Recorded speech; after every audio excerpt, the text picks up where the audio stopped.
Hey guys, hope you're doing well. Welcome back to my YouTube channel. Usually we don't talk a lot about sexual weakness in male कि वो कौन से symptoms हैं जो sexual weakness में हमें देखने को मिलते हैं और वो कौन कौन से causes हैं जिसकी वजह से sexual weakness होती है males में। तो आज की वीडियो में I am going to discuss about the causes and the symptoms of sexual weakness और उसके बाद I will discuss about the homeopathic medicine कि वो कौन सी होम्योपैथिक मेडिसिन हैं जो पर्टिकुलर सिम्टम्स में पेशेंट को देने से उन्हें रिलीफ मिलेगा। So let's start the video. सबसे पहले हम बात करते हैं causes of sexual weaknesses in mails, यानी वो कौन से कॉजेज हैं। कॉजेज हमारे दो टाइप के होते हैं, physical causes and the second is mental causes. Physical causes में आता है हमारा कोई भी बॉडी से रिलेटेड डिजीज है, जैसे पेशेंट में हाई कोलेस्ट्रॉल का होना, हाइपरटेंशन का होना, हाई ब्लड प्रेशर जिसे हम कहते हैं। द थर्ड इज डायबिटीज़ का होना, ओबेसिटी का होना, स्मोकिंग का होना। ये कुछ फिजिकल कॉजेज हैं जो सेक्सुअल वीकनेस कॉज करते हैं मेल्स में। अब हम बात करते हैं मेंटल कॉजेज की कि मेंटल कॉजेज कौन से हैं। पेशेंट में डिप्रेशन का होना, एंजाइटी का होना, ओवर थिंकिंग का होना, रिलेशनशिप इश्यूज़ का होना। ये कुछ कॉमन कॉजेज हैं जो मेंटल ग्राउंड पर हमारी सेक्सुअल वीकनेस कॉज करते हैं मेल्स में। अब हम बात करते हैं कि सेक्सुअल वीकनेस में कौन से सिम्टम्स देखने को मिलते हैं। तो अब हम बात करते हैं सिम्टम्स की कि मेल सेक्सुअल वीकनेस में हमें कौन से सिम्टम्स देखने को मिलते हैं। The first common symptom is erectile dysfunction, यानी इरेक्शन में बहुत ज़्यादा डिफ़िकल्टी होगी। The second symptom is ejaculation difficulty, या तो इजैकुलेशन प्रीमेच्योर होगा यानी टाइम से पहले इजैकुलेशन हो जाएगा, या फिर डिलेड होगा, या फिर आपका इजैकुलेशन नहीं होगा। ये कुछ कॉमन सिम्टम्स हैं जो हमें देखने को मिलेंगे। ऑर्गेज़म में डिफ़िकल्टी आएगी, नहीं होगा।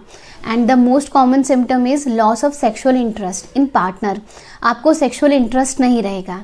ये कुछ कॉमन सिम्टम्स हैं जो मेल्स में देखने को मिलते हैं सेक्सुअल वीकनेस में। अब हम बात करते हैं होम्योपैथिक मेडिसिन्स की कि वो कौन सी होम्योपैथिक मेडिसिन्स हैं जो इस कंडीशंस में बहुत अच्छा काम करती हैं। सबसे पहले हम बात करते हैं अगर सेक्सुअल डिज़ायर मेल में बिल्कुल ख़त्म है, इम्पोटेंसी की कंडीशन आ चुकी है, पेनिस के एरिया में और टेस्टिकल्स में बहुत पेन रहता है।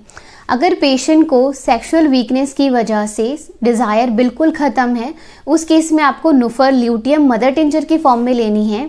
आप 10-10 बूंद दिन में 3 बार लेना 1/4 कप पानी में डालकर। ऐसा आप लगातार 2 हफ्ते तक करोगे जिससे आपकी वीकनेस है वो काफ़ी हद तक रिजॉल्व हो जाएगी। अब हम बात करते हैं अगर इजैकुलेशन डिफ़िकल्टी है, यानी मेल्स में डिस्चार्ज उनका बहुत ज़्यादा डिलेड रहता है या फिर एब्सेंट रहता है, डिस्चार्ज बिल्कुल भी नहीं रहता। अगर इजैकुलेशन डिफ़िकल्टी है पेशेंट में, उस केस में होम्योपैथिक मेडिसिन लेना कैलेडियम। कैलेडियम आपको 30 की पोटेंसी में लेनी है, दिन में 3 बार, सुबह दोपहर शाम 2-2 बूंद जीभ के ऊपर।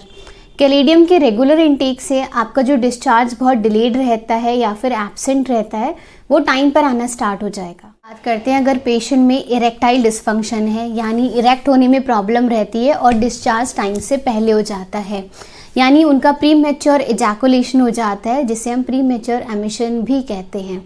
अगर पेशेंट में ये सारे सिम्टम्स देखने को मिलते हैं कि उनका इरेक्ट होने में प्रॉब्लम होती है, डिस्चार्ज बहुत पहले हो जाता है, उस केस में लाइकोपोडियम लेना। लाइकोपोडियम उस केस में बहुत अच्छा काम करती है। लाइकोपोडियम आप 30 की पोटेंसी में लेना, दिन में 2 बार, सुबह शाम 3-3 बूंद जीभ के ऊपर।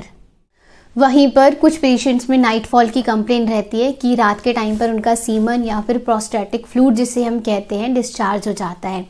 सेक्सुअल डिज़ायर तो बहुत ज़्यादा रहती है पेशेंट्स में, पर वीकनेस बहुत ज़्यादा रहती है। अगर नाइट फॉल की प्रॉब्लम रहती है उस केस में सेलेनियम लेना। सेलेनियम दिन में 3 बार 30 की पोटेंसी में, सुबह दोपहर शाम 2-2 बूंद जीभ के ऊपर लेना। जो नाइट फॉल की कंप्लेन है आपकी वो भी ठीक हो जाएगी और जो आपकी सेक्सुअल वीकनेस की कंप्लेन है वो भी ठीक हो जाएगी। तो ये कुछ होम्योपैथिक मेडिसिन हैं जो different type of sexual weaknesses in males में बहुत अच्छा काम करती हैं। आई होप आपको वीडियो यूजफुल लगी हो। Thank you for watching the video and please do subscribe to my channel.